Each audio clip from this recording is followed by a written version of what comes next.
Hey, it's John Santucci from the USA Today Florida Network. That, of course, is the great Nick Wilson. We are in the middle of spring football, my friends. Some schools have definitely been kicking it around for a while. Some schools getting ready to go.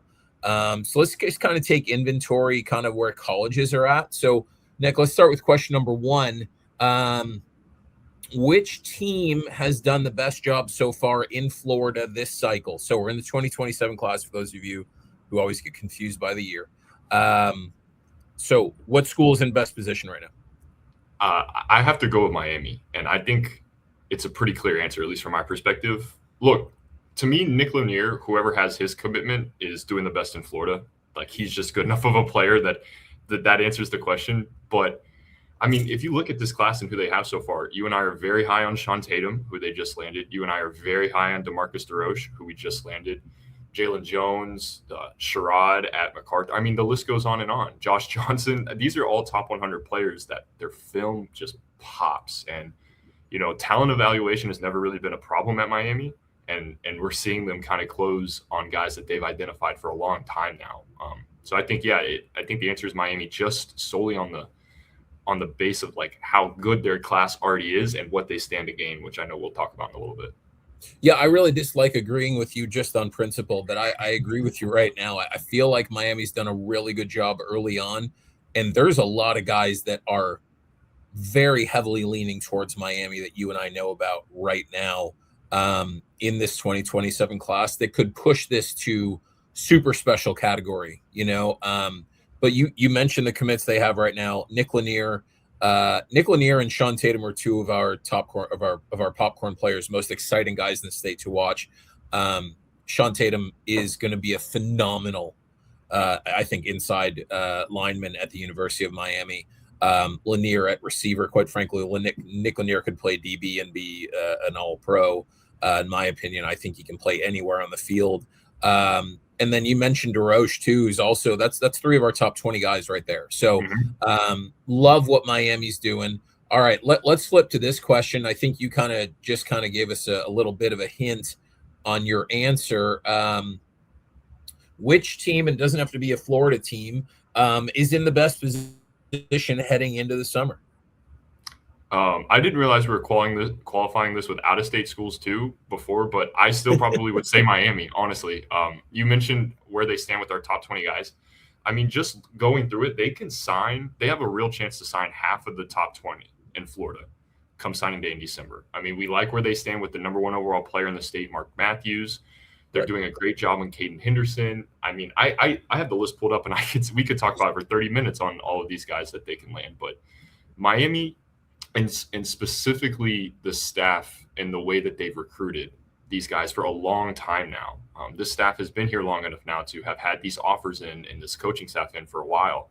And we're seeing it matriculate. When we talk to the top players in the state, it's Miami, it's Miami, it's Miami. And then maybe another out of school with deep pockets is fighting for it. But seriously, when we come to December and 10 of the top 20 players are signed with Miami, we saw it coming for a long time now, almost from last year.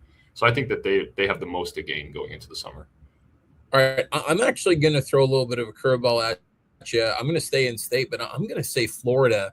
You and I have heard consistently since January how much this class is enjoying John Summerall's energy, the staff's energy, the way they get after it, and it's starting to show up in recruiting too. They've already got commitments from Davin Davidson, the number one quarterback in the state. Mari Nugent from American Heritage, who's our number 3 cornerback, but number 1 if you don't include IMG kids. I know some people have a very awkward response to that, although I don't know if they realize IMG is in the state of Florida. So just saying.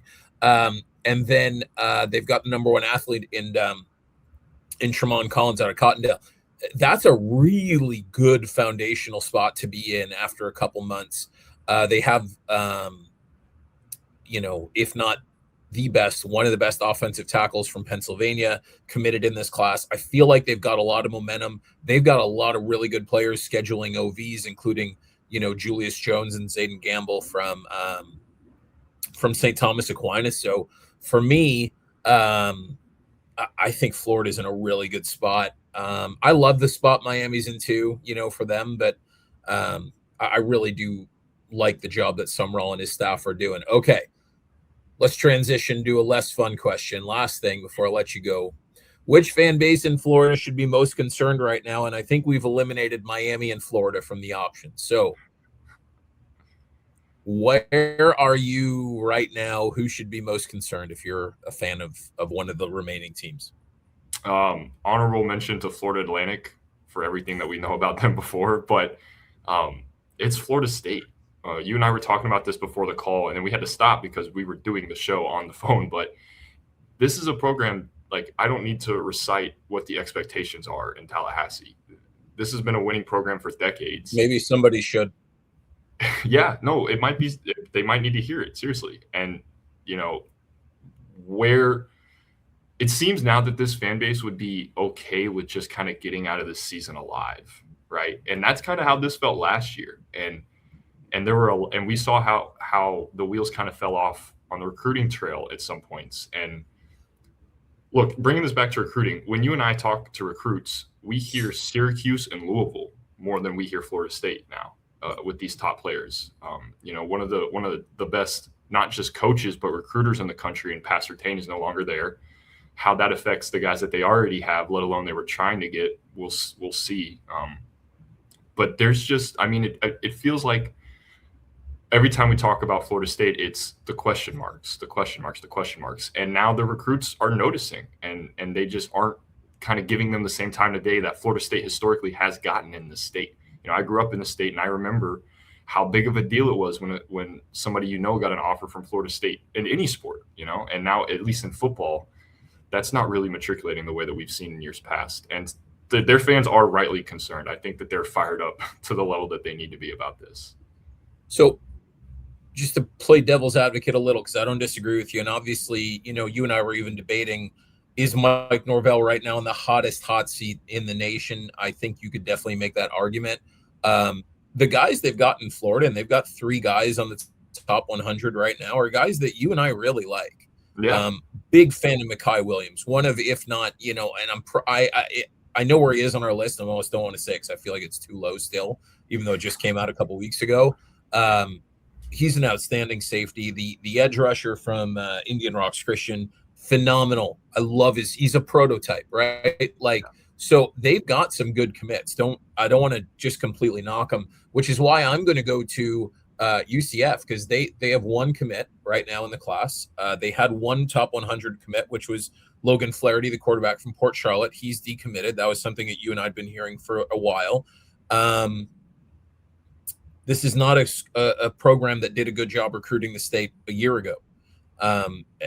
You and I talked to a lot of people that do this for other outlets, and the conversation was they're recruiting at a G5 level and they're a P4 school, right? So, the only top 100 guy they signed a year ago is Tyron Horns out of Booker, a guy you and I really both liked, but the drop off in high school recruiting is so stark from Gus Malzahn and the whole state of Orlando concept to, I don't know what their strategy is in the state of Florida right now with Scott Frost.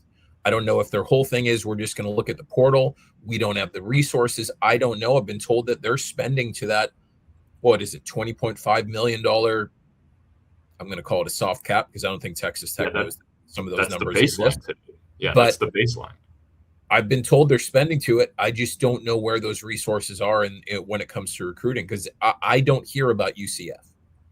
I don't hear guys talking about UCF. And if you rewind 3 years, I would say just about 80% of the kids from number 15 to number 60 had UCF in their top 10, top 15. And obviously they landed some of those guys. They got some dudes. They didn't all hit, which, by the way, is what happens in recruiting.